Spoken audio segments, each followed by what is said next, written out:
On this week's Vero Beach Social Media Pop-Up Podcast, we have our very own Andy Berenborg with a special guest appearance by AYS Employee Leasing's Andy Siegel. We talk all things employees, including interns, paying them, not paying them, treating them great, all that fun stuff. So give it a listen. You're going to love it. I guarantee it. Here we go.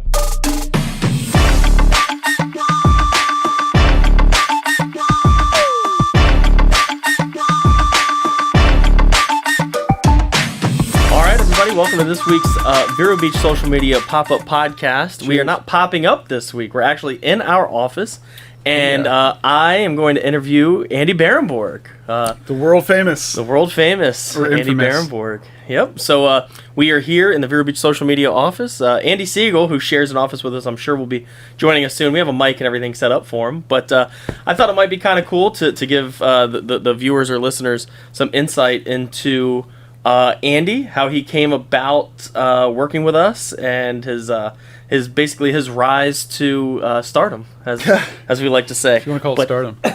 Right. So, Andy, introduce yourself. Let people know who you are. And well, obviously, my name's Andy, or Andrew, or Drew. I always tell people whatever you want to call me, that's fine. Living in 3 different time zones in the U.S., that kind of happens. Anyway, yeah. So, I was in the restaurant business for a long time. Did bartending, serving, managing. That's what brought me across the country, and a few years ago I just got extremely burnt out, and I couldn't see a long term in it for me, and I wanted to go back to school, and I wanted to apply my creative touch the way that I do bartending to whatever I was going to be doing in my new job. And one thing led to another. I don't remember how exactly I got into digital media, but it just seemed like the best choice. Went to IRSC for 2 years to finish my 4-year degree, so I got my bachelor's, and then I was lucky enough to run into you, and we first met, and I talked about a possible internship, and looking for somebody to help build websites, do a little video editing, stuff like that. And so, at first, it was while I was still going to school, and then after I was done with school, came on full time, and honestly, it's been awesome ever since then. So yeah, it was pretty cool. We brought Andy on as a paid intern. Again, I say paid very loosely. It wasn't paid very much, but it's not free, so it's paid. Yeah, I guess, technically speaking, but worked a little bit for us, and just did such an amazing job. And it's funny because, you came on kind of to do video editing and stuff like that, but you've really come into building websites. I mean, you are really the engine that drives this business. You do more technically than anyone. But anyhow, I wanted to talk to you. I argue with that, but anyway, yeah. Well, I want to talk to you about that. Like, what is it like having the variation of duties? Do you it's the opposite of bored. Like, do you feel like there's too much going on?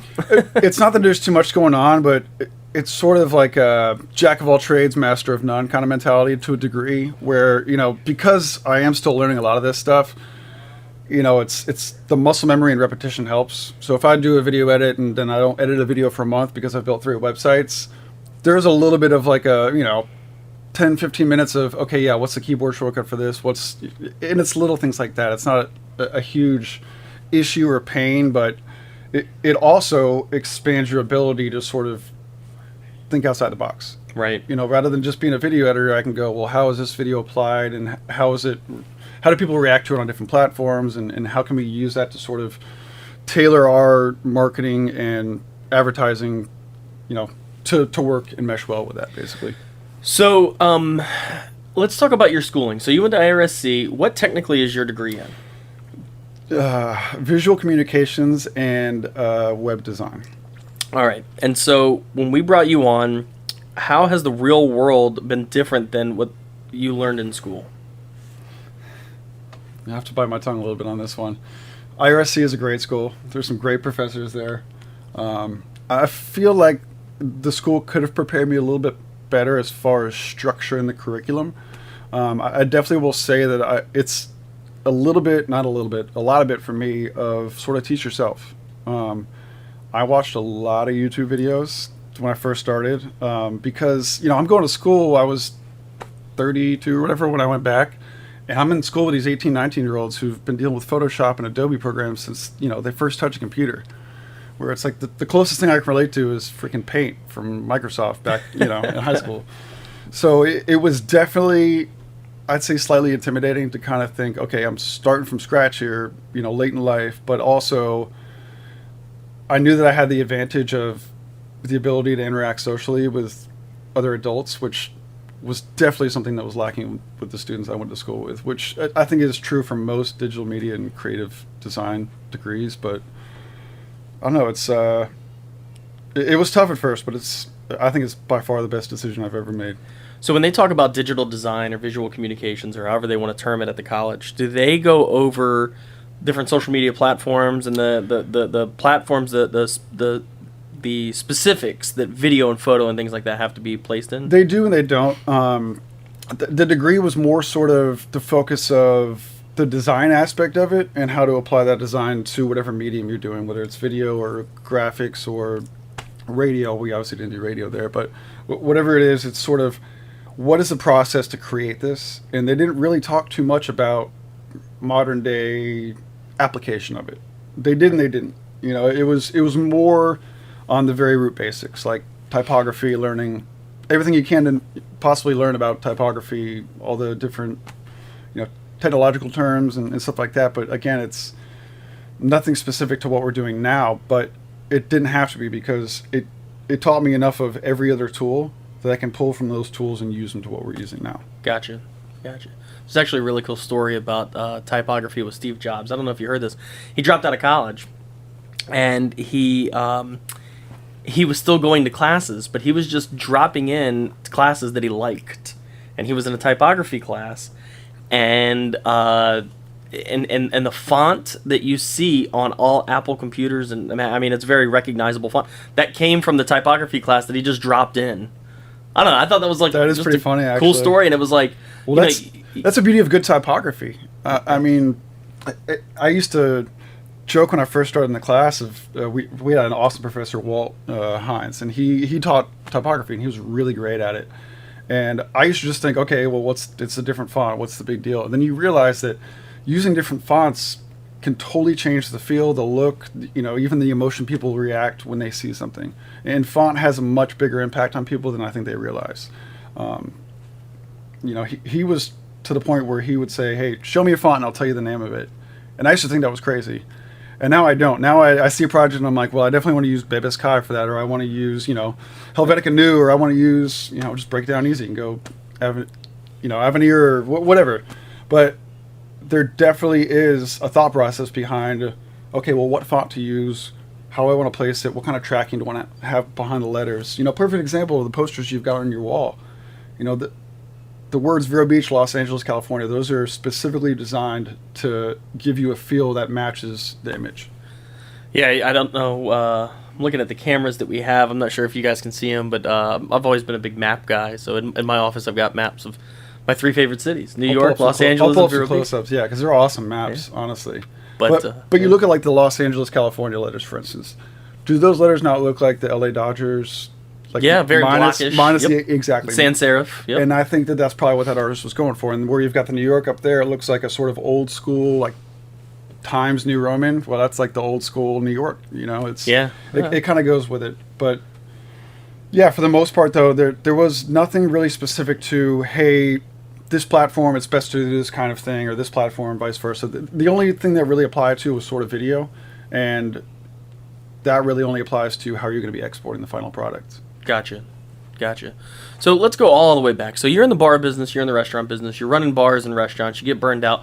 What made you say, all right, I want to go do this, I want to go help with video, I want to go into digital or visual communications? Part of it, I hate to say it this way, but part of it was sort of a process of elimination between options. I knew I wanted to go back to school, I knew I wanted to get out of the restaurant business, and I didn't know exactly what, but I knew that by doing that and looking for something, I would be inspired by what I did. And to be honest, the other degree that I was debating was, if you can believe it, accounting. Really? Yeah.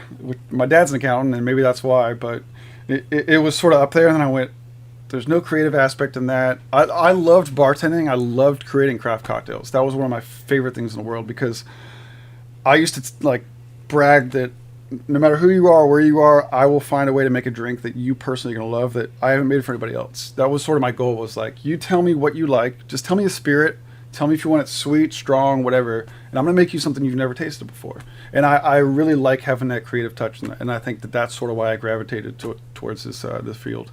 we can really see it in the websites and also the video that you produce. As a matter of fact, all these podcasts that we do, you're doing all the video editing. Yeah, for better or worse. Yeah, but most of the videos that we shoot, you're shooting and editing. The only thing that you don't edit are the vlogs that we do. Yeah, that's on you, which is awesome, yep, dude. Those are great, though. And if we had more time, we've been very busy, but if we had more time, I'd have you do those too. But those have kind of become my baby eventually. now. Dude, you do a killer job on those, man. Well, I get a good laugh every vlog episode, legitimately. The last one's my favorite one with dude, Mike doing the kick. Did you see the thumbnail, by the way?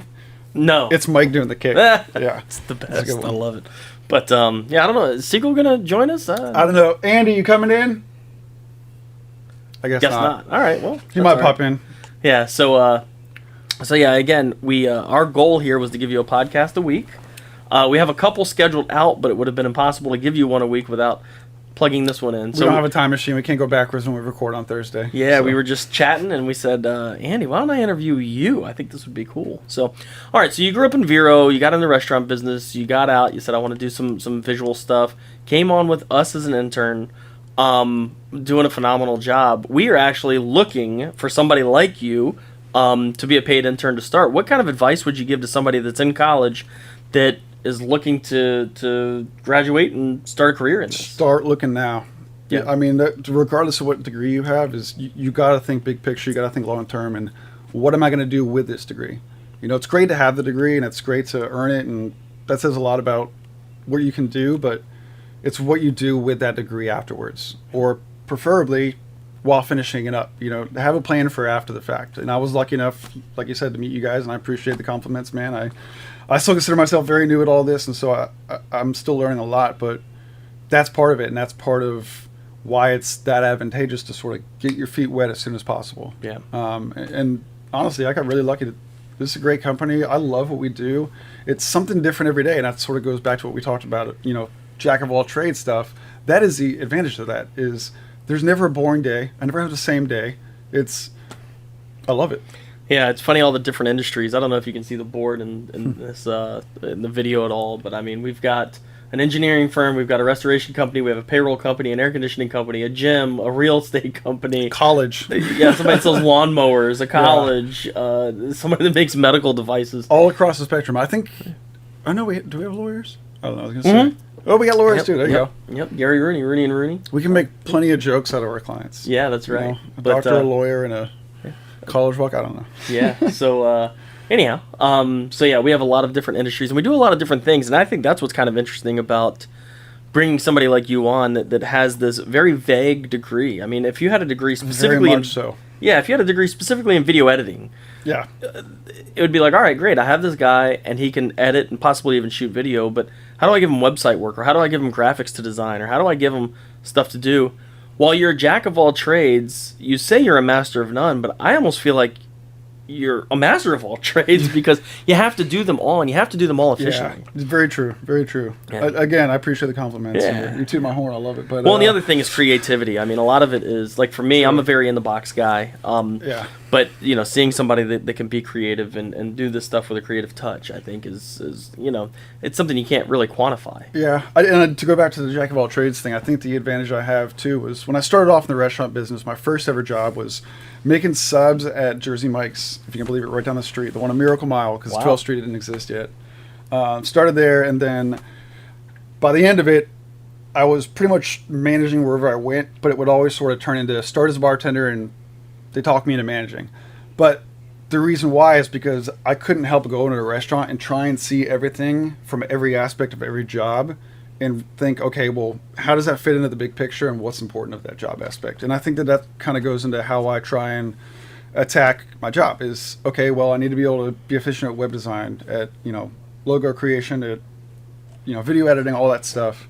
I can't just stick with one and say, oh, I'm good at this, so I'll be okay with that. You know, this isn't a big city where it's, you know, if you're somebody who's looking at doing just video editing, that's cool, but this isn't a big city. Vero, Port St. Lucie, Fort Pierce, Sebastian, I mean, they're all decent size, but they're not going to be big enough to work full-time as a video editor right off the bat. Unless you've got clients that are already ready to go with you, you know, it's, and that's, I don't want to put myself into a hole and say, okay, I just want to do this.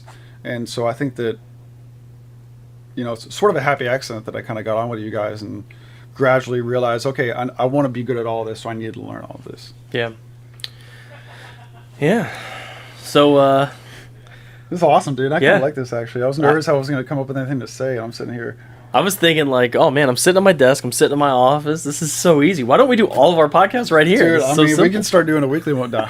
We'll do like a monthly one. Just hey, this month with Vero Beach social media. Maybe we'll do that. Oh, I like that. I don't hate that idea. We actually talked about going live on this. Yeah, I talked him out of it. I was too nervous, but maybe we should have because I'm not as nervous. And Siegel was going to join us, but I just heard he hopped on a phone call. Yeah, he's on a phone call right now. I don't think he's going to be here, but that's all right. Thanks for the coffee, though, Siegel. Yeah. Oh man, if you haven't seen this fancy coffee maker we have in the conference room, that's where we need to shoot the next one with our fancy desk. Dude, there you go.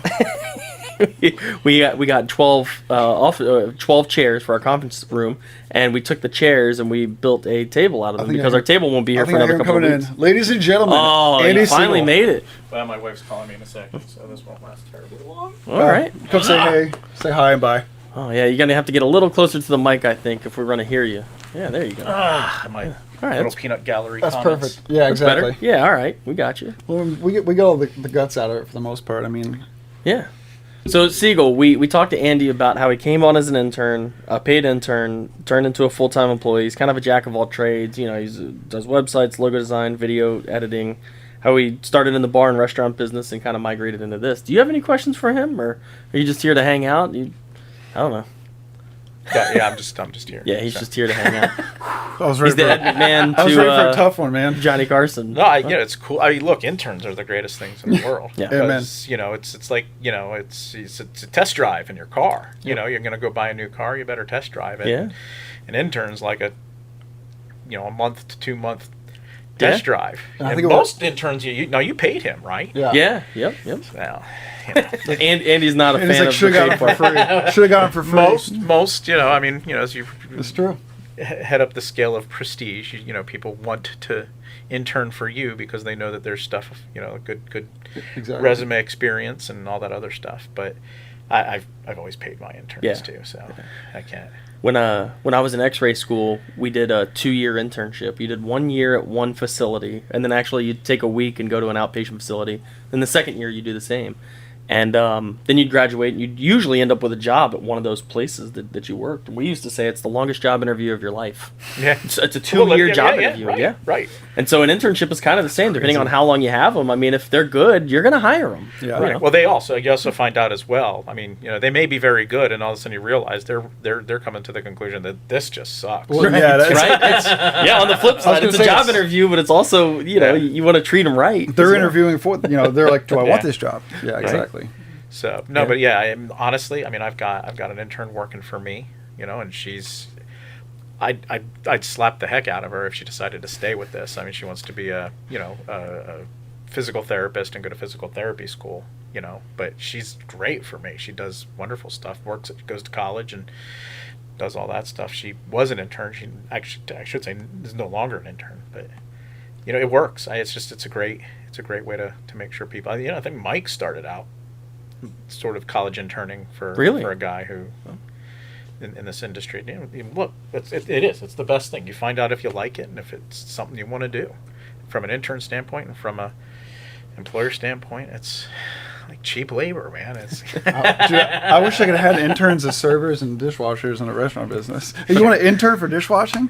For those of you that are listening that didn't catch our podcast with Andy, he owns AYS Employee Leasing, and when he refers to Mike, it's basically his right-hand man, and he's also the intro to our last vlog. Yes. That was such a good one. The Karate Kick. Yes.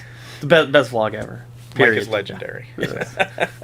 Now. But sound effects and everything. It was good. But yeah, we were talking about how Andy kind of has to be very creative with all of this stuff. And finding an intern, it's not only finding that technical skill, but it's also finding, are you creative? Do we work well with you? What are you like in an office atmosphere? Andy, like you said, a lot of the kids that you were going to school with don't have social skills.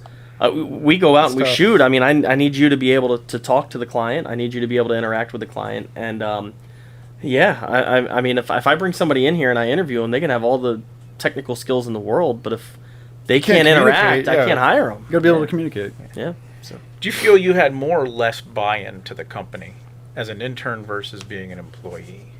I mean, it seems like a stupid question. It seems like, well, of course, if I'm an employee, I've got more buy-in because now I'm earning and I'm not working for it.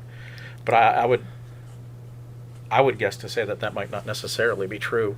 It's a great question. That's a good question, actually. Because, well, to a degree, I think you're right. Obviously, once you start getting paid, you can't help but buy in a little bit more. But I think, for me at least, this has kind of been my mentality with all jobs is I want to impress them from day one. You know, and for me, that includes buying in. Or as I used to call it in the restaurant business, I want you to drink the Kool-Aid, man. Right. You know what I mean? Like, it's the green tea. I feel like you should treat every business as if it was yours.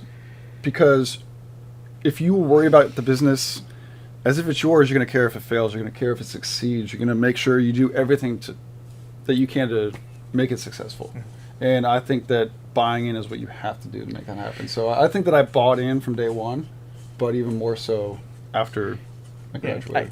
It always boggles my mind a little bit to think which one's more potent is the ability to impress because you want that job. Yeah.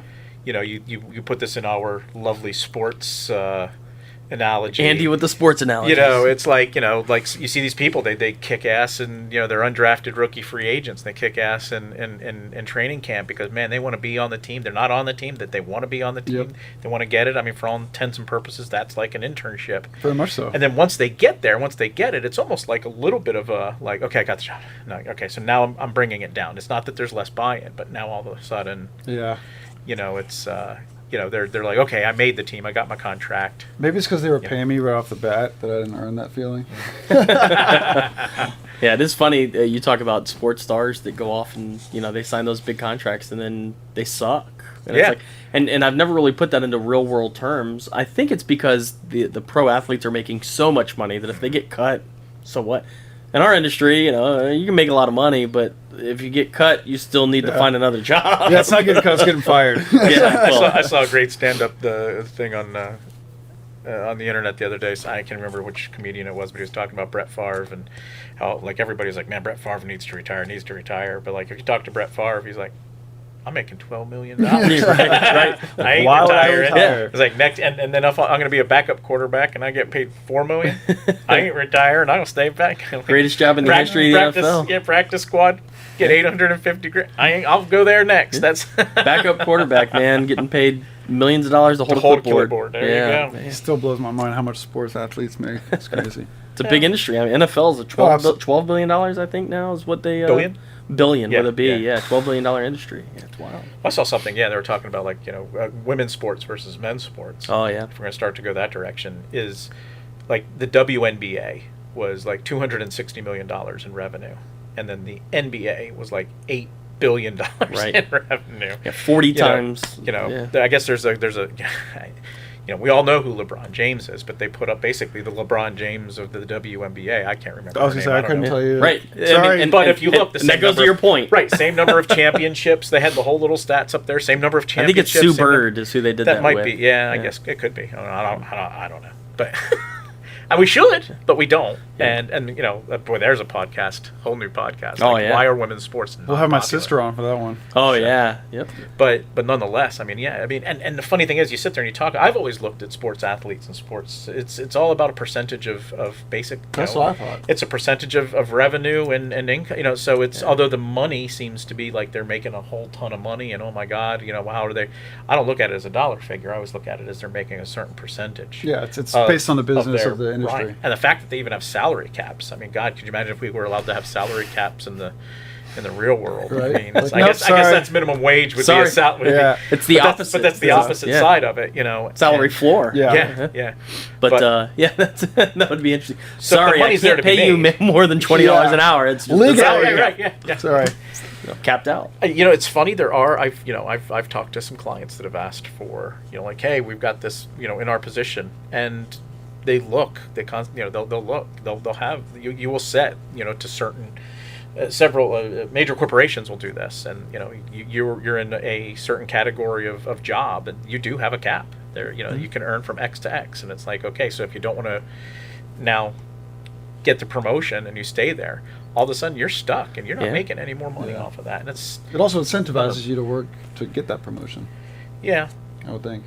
I guess, but if you're really, really good at this one thing that you do, like, and if you really enjoy loving and Yeah. doing it, and all of a sudden now, the pats on the back go away. Right. That's really what keeps people. I look, salary and money is number one most important thing in keeping an employee, but I will tell you that gratification, giving them the thank yous, giving them the pats on the back, giving them little tiny incentives. I mean, I've talked to numerous employers that'll, oh, I can't afford to. Then give them an extra week off. They'll love you. Right. An extra have week to off know paid. you care. You just devote some time to your employees. Your employees are making you your living. You have to have that human factor. Yeah, we actually posted something on LinkedIn last week where it was like, we don't have vacation days, we don't have sick days, we don't have anything. You need to take a day off, you take a day off. You need to, Andy's dog has been sick lately. It's like, go take care of the dog. I had to bring my baby in the office. It's like I think family first, like you said. I mean, salary and money, that's all super important, but like, you've got to be able to take care of your family. You got to be able to have that peace of mind. If you don't, I mean, all the money in the world. I had a job where I was making a ton of money, but I had to drive to Miami 2, 3, 4 times a week. Yeah.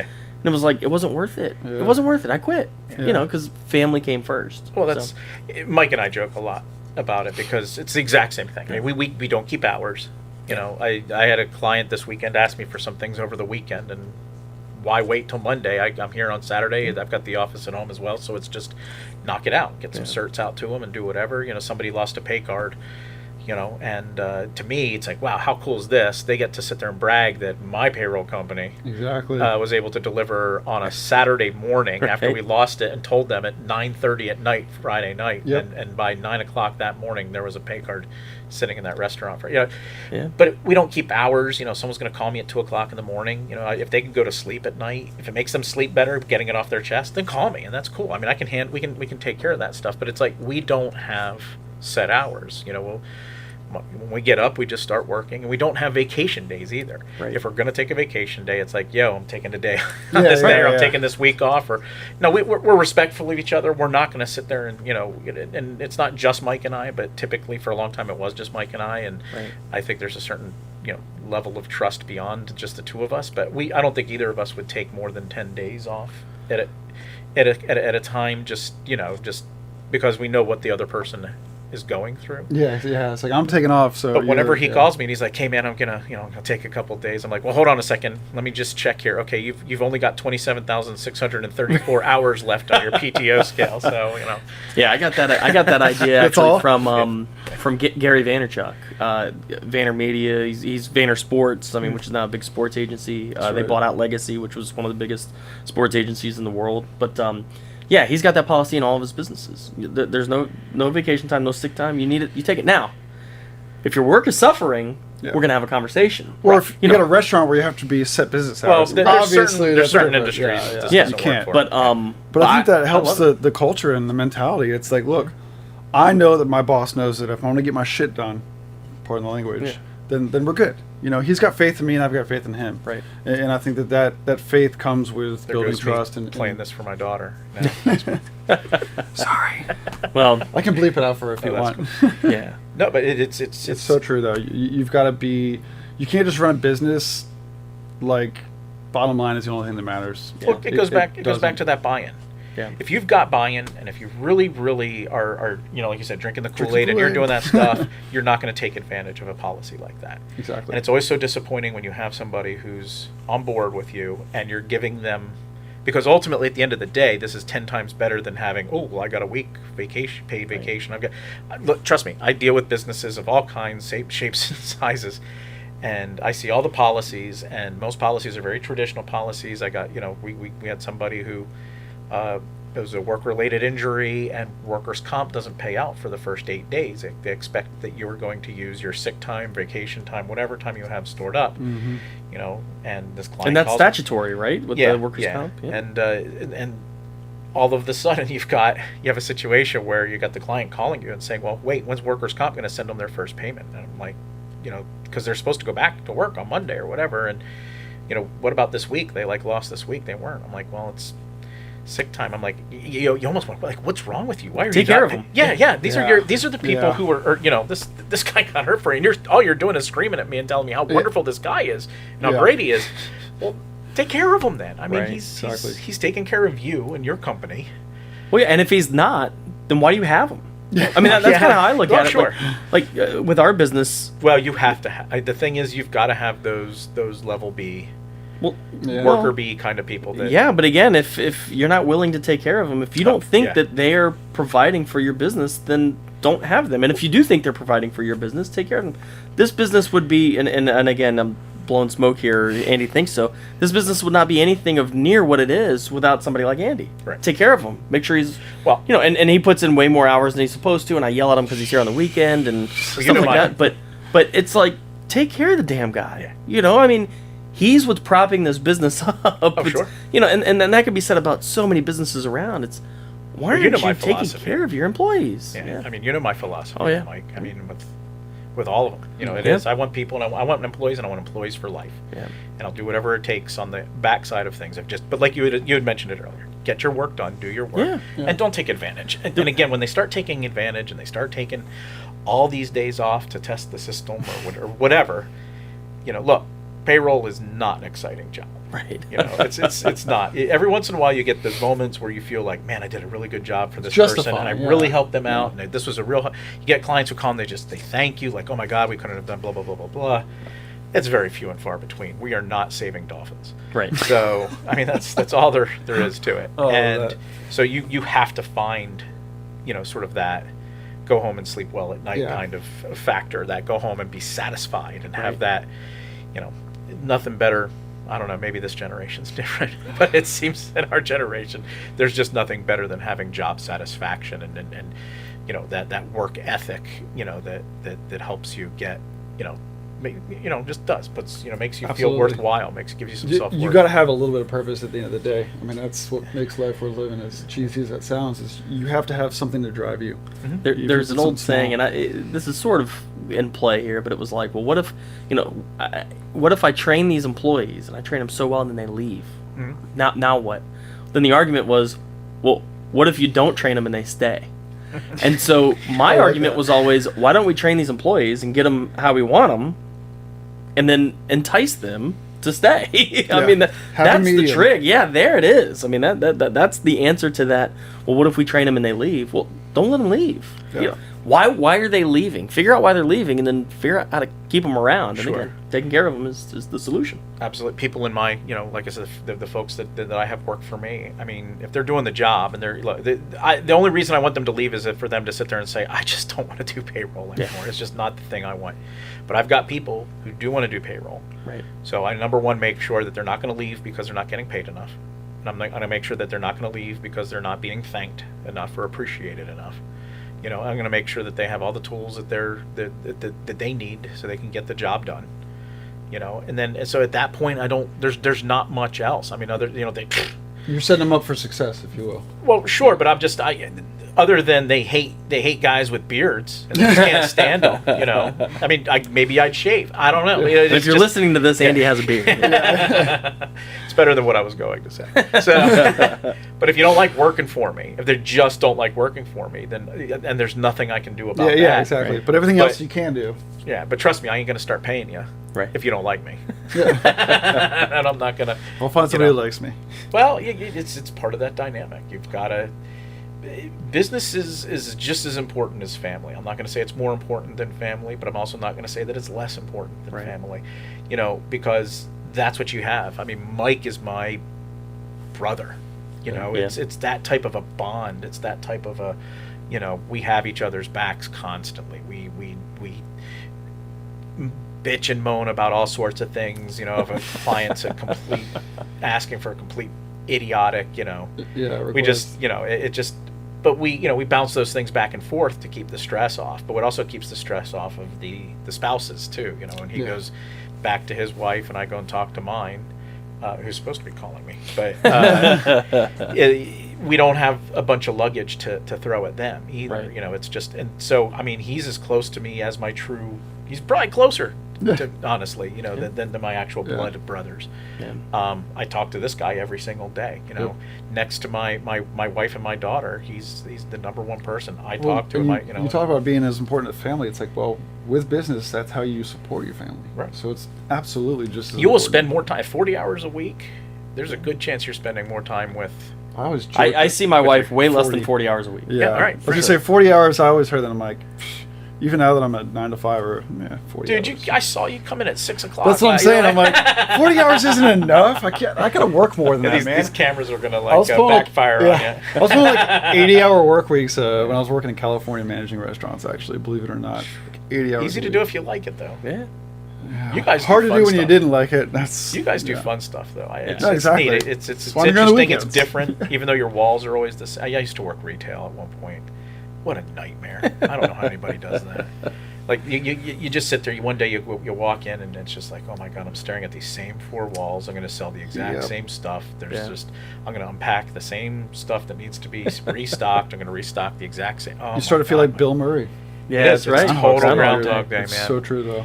And so having something, even though you come in as long as there's something a little bit different every day, that sort of, you need that difference. And when things start getting stale, then take a vacation, take a break, go do something that's fun, and then come back and realize how monotonous your life is. Exactly. Yeah, everything's relative, right? Well, speaking of different stuff, we sponsored a realtor's luncheon that starts in 1 minute. So we Outstanding. Yeah. So Guess we got here. so we gotta kill this podcast. But this was a great idea. I'm glad Heck that we yeah, did man. it. We're gonna That's do awesome. more stuff in here. I think for we're sure. gonna that have was to. cool. 'Cause this is I love comfortable. his couch. We'll try not to do it with a time crunch. Yeah. Why don't we do it in my office one day, and then we can do it in the conference? I think he we have does Ray have a- Prado he does have a better scheduled to couch. shoot, and he owns Omega Technology and Voice Logic. So I think Is that we're the gonna guy have on the to- other side of my wall? Yep. Yeah, the guy. The one we were yeah. banging? Yeah. We just opened a doorway for him to Yeah. get through. But Perfect. Yeah, Andy, thanks for doing this with me. Andy, My thanks for doing this with me. Andy, yeah. Yeah. It's the Andy couch. I Yeah, love you're it. right. Um, Awesome, man. No, it's So fun. yeah, man. Good Thank you very times. much. And again, the best employee you could ever ask for, Andy Barenborg. Not gonna argue with that. All right, guys. I just well, realized I'm slouching. I'm gonna look like a big Oh, fat dude, I'm mass like, on I've been this, adjusting the on whole any- time. I'm on- like, on the what do I do with my hands, man? any I don't kind know. of camera. Thank you, Bobby. Sorry, you can sign off now. all right. Well, yeah, that's it. Thanks for listening and thanks for watching. Check you guys later. Peace.